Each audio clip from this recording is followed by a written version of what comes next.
Good morning, students.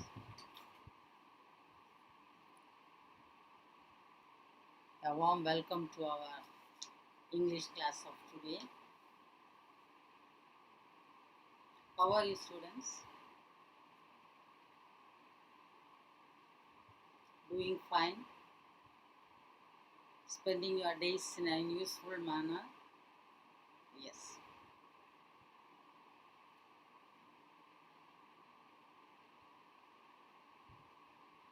I hope you are spending the days very usefully, preparing your lessons and learning to live with Corona. Right. In the previous class, we have been learning about the status of Tamil as a classical language. And this author, George L. Hart, gives a vivid picture how English could be called as a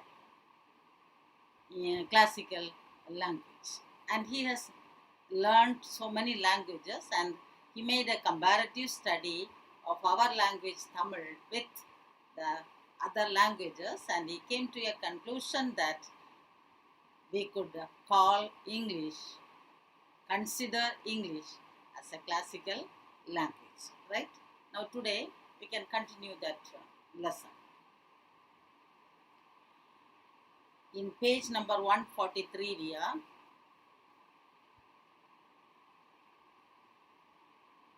So in the first reason why he considers Tamil as a classical language is its antiquity, its oldness, ancientness. Right. The second reason he says it has a vast literary tradition. Right. Unlike the other languages, it has a vast literary tradition from Sangam anthologies onwards till today. Right. Very great epics, Tirukural on its credit, and so many vast literature it has for its credit. So we can say that it is a classical language. Right, in page number 143, the second paragraph I am reading. Second, Tamil constitutes the only literary tradition indigenous to India. So this Tamil has a literary tradition which is native of India. It has not borrowed any words from any of the languages. Solely independent. That is not derived from Sanskrit. It is not derived from Sanskrit. Most of the languages has its base on the Sanskrit language. But it has it has not borrowed any words from other Sanskrit. Indeed, its literature arose before the influence of Sanskrit in the south became strong. So before the arrival of Sanskrit itself, it has a vast literature with a literary tradition of its own. Our own tradition it has. That is mainly just brought out in its literature. And so, it's qualitatively different from anything we have in Sanskrit or other Indian languages. So we can be sure that it has not borrowed any words from any of the languages, and it is a strong language it has its own poetic theory, its own grammatical tradition, its own aesthetics, and above all a large body of literature that is quite unique. It has its own peculiarity. It shows a sort of Indian sensibility that is quite different from anything in Sanskrit or other Indian languages. And it contains its own extremely rich and vast intellectual tradition. Now next, the third reason he says, thirdly, the quality of classical Tamil literature is such that it is fit to stand beside the great literatures of Sanskrit, Greek, Latin, Chinese, Persian and Arabic. So it can stand equal with the other great literature languages of the world like Sanskrit, Greek, Latin, Chinese, Persian and Arabic languages. So it is fit to stand with the other languages of the ancient languages of the world. The subtlety, the distinctive quality and its profundity, that is its sophistication, its solidity and of its works, their varied scope.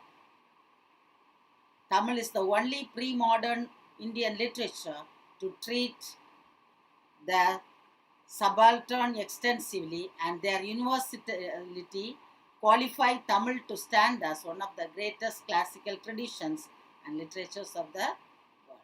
So, it is the only pre-modern Indian literature. It is an old language.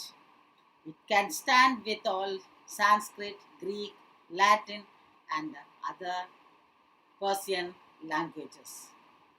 Everyone knows that Tirukkural, one of the world's greatest works on ethics. The best example for it is, we can say, the Tirukkural, one of the world's greatest works on ethics. What is ethics? Moral principles. I told you already, it has answers for almost all the questions that a human being faces in his life.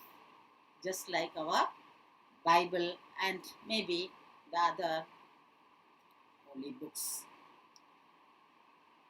Merely one of the greatest works on ethics, but this is merely one of the myriad of major and extremely varied works that comprises the Tamil classical tradition. Right? It is indefinitely great in number. We have answers for all the questions of the world. There is not a facet of human existence that is not explored and illuminated by this great literature. By this great literature here, the author refers to Tirukkural. There is the human values are brought out, highlighted in this Tirukkural. And he says that there is not a feature, there is not a character of human existence, that is, all the problems that a human being faces in his life, that is not explored, that is not just investigated by Tiruvalluvar in his Tirukkural and illuminated by this great literature. All the questions of the modern and olden times that man faces is explored and the answers are given very clearly in Tirukkural. So really we have to feel proud of our Tiruvalluvar and Tirukkural. So the third reason he says is, it is fit to stand with the other major languages of the world. The next reason, and he cited the Tirukkural as an example for it. Finally, Tamil is one of the primary independent sources of modern Indian culture and tradition. So, Tamil is one of the independent source. It has not borrowed the culture and tradition from other languages. One of the major independent source of modern Indian culture and tradition. How proud we have to be, right? But how we are proud about our language? We are very shy to call our parents Appa, Amma, Mummy, Daddy, Mama, Mommy, Chitti, Chittappa. What a very good terms we have to call our relations, right? Unlike uncle, auntie, mummy, daddy, all these things, right? But we people feel proud to call us mummy and daddy rather than appa and amma. What a loving term it is, right? So it has a independent culture and tradition. I have written extensively on the influence of a southern tradition on the Sanskrit poetic tradition. I have already written in another book about the influence of of southern tradition on the Sanskrit poetic tradition. I have written a book on it. But equally important, the great sacred works of Tamil Hinduism, beginning with the Sangam anthologies, have undergirded the development of modern Hinduism. Their ideas were taken into Bhagavad Purana and other texts in Telugu and Kannada as well as Sanskrit. So it followed the, the Telugu, Kannada and Sanskrit followed Tamil for its more ethical, moral values, which got ideas from Tamil. Their ideas were taken into Bhagavad Purana and other texts, Telugu and Kannada as well as Sanskrit. Once they spread all over India, Tamil has its own works that are considered to be as sacred as the Vedas and that are recited alongside. So, it is considered as a sacred thing and it is recited when people recite Vedas and other sacred things. Vedas and that are recited alongside Vedic mantras in the great Vaishnava temples of South India. And just as Sanskrit is the source of modern Indo-Aryan languages, classical Tamil is the source language of modern Tamil and Malayalam.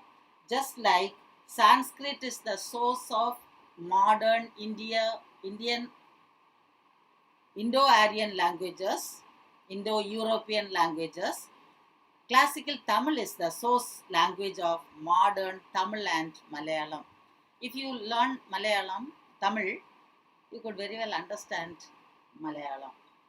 So, most of the words has its basement on Tamil. Most of the Malayalam words are taken from our Tamil language. Just like Sanskrit is the source of modern Indo-European languages, our Tamil is the source language of the Malayalam language. As Sanskrit is the most conservative and least changed of the Indo-Aryan languages, Tamil is the most conservative of the Dravidian language. Conservative, traditional of the Dravidian languages. And touched on that linguistics must consult to understand the nature and development of the Dravidians. So, from that we could understand a lot from the Dravidian culture and Dravidian development from our Tamil language.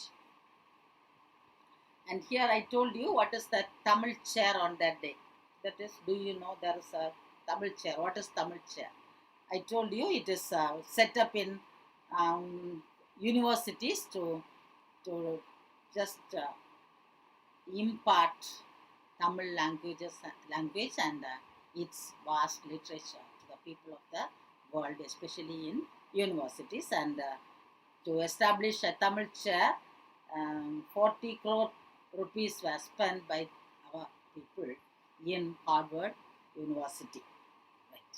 I am well aware of the richness of the modern Indian languages. So, since he has learnt many languages, he knows the richness of the modern Indian languages. This George L. Hart learnt much about the Indian languages. He knows that the richness of the languages. I know that they are among the most fertile and productive languages on earth. So, compared to the other languages, the Indian languages are more fertile than the other languages. Each having begotten a modern literature that can stand with any of the major literatures of the world. Yet, none of them is classical language. So, he says that there are so many languages and literature that can stand with any of the major literatures of the world. There are so many languages, so many works on literature, which can stand with the major languages of the world, major literature of the world. Yet, none of them is a classical language. He is very sure that he cannot call any of the Indian, that none of these languages as classical language. Like English and the other modern languages of Europe, with the exception of Greek, they rose on pre-existing tradition rather late and developed in the second millennium. In the first or second introductory class of our online class, I told you the basement of English, right? I just borrowed words from almost all the languages of the world, I said. So here he quotes that, like English and other modern languages of the world, Europe, maybe except Greek, they rose on pre-existing tradition. Unlike the Tamil, all these languages has its basement on pre-existing tradition rather late and developed in the second millennium. So they have developed late, unlike our Tamil.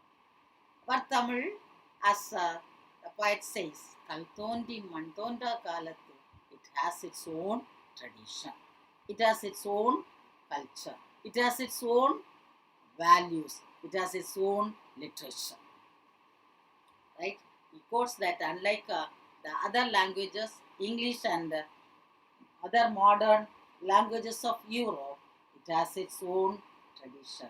That languages has its has its stand on the pre-existing traditions.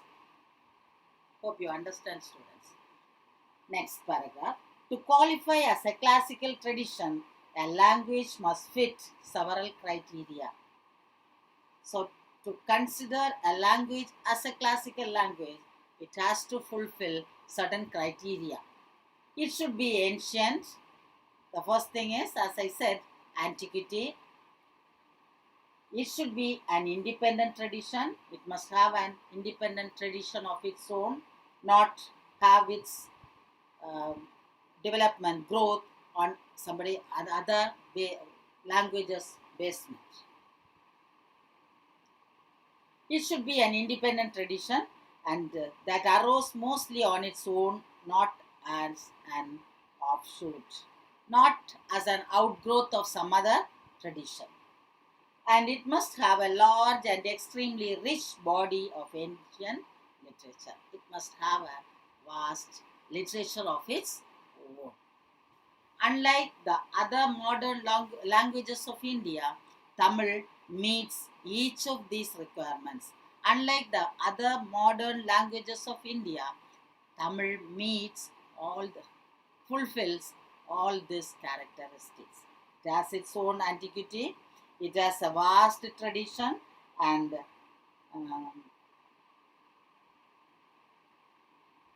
it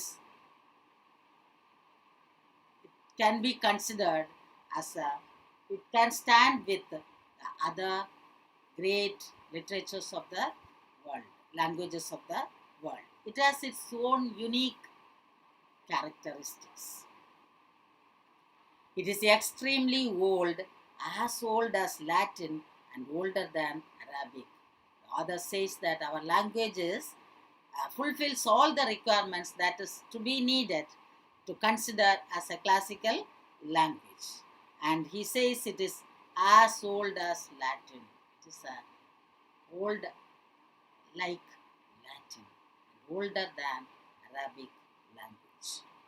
It arose as an entirely independent tradition with almost no influence from Sanskrit or other languages of India. So it has its own tradition. It has its own words, not borrowed from other languages, with almost no influence from Sanskrit or other languages of India. And its ancient literature is indescribably vast and rich. The ancient literature of Tamil, the works which is written by Indian writers, Tamil writers, very rich and it is very vast. One example is our Sangam anthologies, Pattupattu, our Nattinai, our Tirukural, all these things. The status of Tamil as one of the greatest classical languages of the world is something that is patently obvious to anyone who knows the subject. So the Tamil can be considered as a classical language is a fact that is known to everyone very obviously, very clearly. One who knows the subject, one who knows the language, will surely say that it can be considered as a classical language. To deny that Tamil is a classical language is to deny a vital and central part of the greatness and richness of the Indian culture. If you deny that Tamil is a classical language, we are denying the greatness and richness of the Indian culture, the old culture of India. So, our the Tamil language contributes a lot to the Indian culture. So, we must feel proud to say that we are Indians. With a lot of literature, with a lot of ancient culture and tradition, we have our own language to feel proud of. So, we feel proud to say that it is a classical language, old language, Kaltonda Kalathu Tondiya language, and we must feel proud to pronounce the Tamil words in our day-to-day life rather than pronouncing English words, right? You may say that on that day you told us that you talk in English. That is you talk in English, especially when you are in the school campus and with your friends and that circle. You talk in English and improve your English. That is very much essential. But don't give up our tradition and culture that we have.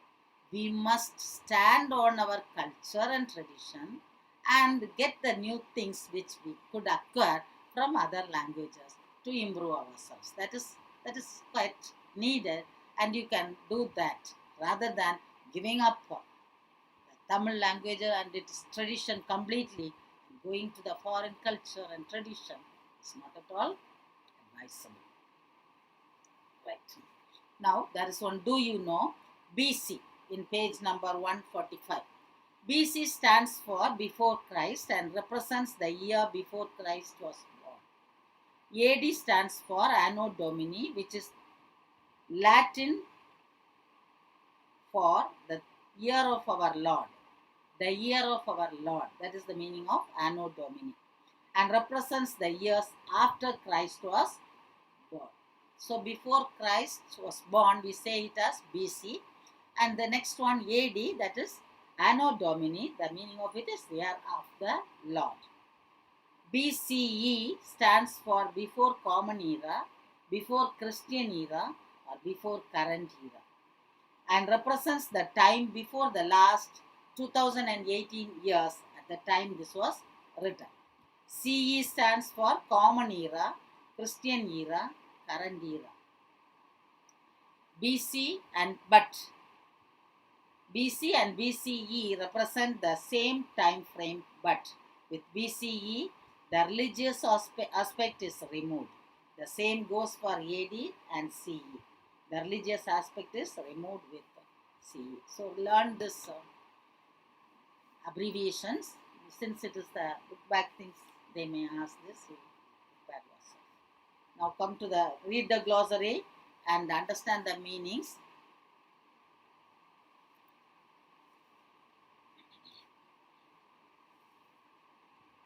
And one class test, very soon you may get one class test. I don't know whether you have got the information. And for that, the portion is, except the first unit, what is completed. What is completed is included for the test. Prepare yourself, students, and not grammatical things, only the textual things is asked in this test. Meanings, opposites, who said this to whom, and appreciation questions from poem, and E or C from poem, and all these things. things, right? Now come to the exercise part of it. Analogy, vocabulary area, there is page number 147. What is analogy? A comparison of one thing with another thing that has similar feature is known as analogy. That is comparison of one thing with another thing of the same feature, which has a same feature is called analogy. In an analogy, the last two words must be related in the same manner in which the first two are related. Joyous, example is given, joyous, unhappy, meaning hopeful, despondent. Unhappy is the antonym of joyous. So is despondent is the antonym of hopeful. Appreciation, adulation. Felicitation, congratulation. Adulation is the synonym of appreciation. Similarly, congratulation is the synonym of felicitation. Here are some analogies formed with words selected from the lesson you have just read. Now complete each analogy with appropriate words from the list given below. Changeable, nuance, refusal, drastic, indifference, insignificant, long established, hide. Classical, traditional, ancient, long established. Write it, long established. Unique, opposite, common, sensibility, indifference. Indigenous, native, extreme, drastic.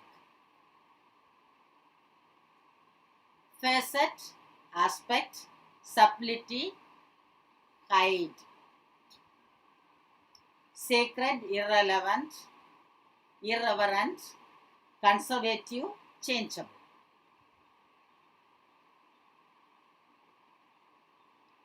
That's antonym. Obvious, doubtful, vital, insignificant. Next one, influence, impact, denial, refusal, synonym. Illuminate, darken, explore, nuance. Next, suffixes. In the letter of Professor George L. Hart, we come across the words linguistics and aesthetics. The suffix ICS means pertaining to or relating to. The word linguistics means the scientific study of a language. Linguistics means scientific study of a language. Similarly, some words ending in ICS is given. You have to match it with the meanings given in the other side. So, I'm reading. Listen. Match the ICS words with appropriate meanings. You can make use of the dictionary if you need. Linguistics, numismatics, electrodynamics, phonetics, aesthetics, genetics, statistics, politics, aeronautics, informatics. The other side, the scientific study of a language, the study of principles of beauty, the study of speech sounds, the study of genes, the study of analyzing information shown in numbers, the study of government and using power in public life, the study of building and flying aircraft, the study of money and coins, the study of processing data for storage and retrieval, the study of the way that electric currents and magnetic fields affect each other. Linguistics, as it is said already, the scientific study of a language. Numismatics, study of money and coins. Electrodynamics, study of the way that electric currents and magnetic fields affect each other. Phonetics, I told you already what is phonetics. the study of speech sounds. Aesthetics, the study of principles of beauty. Genetics, study of genes. Statistics, the study of analyzing information shown in numbers. Politics, the study of government and using power in public life. Aeronautics, the study of building and flying aircraft. Informatics, the study of processing data for storage and retrieval. Here they may ask this in that first 20 questions, that one word area. They may ask what is called aesthetics, and they may give the option. Unless you know this, you may not be able to answer. So read it, understand it. Homonyms, homophones, and homograph. Right? What is homonyms? Right, we will see the remaining in the next class. Okay, children? Till then,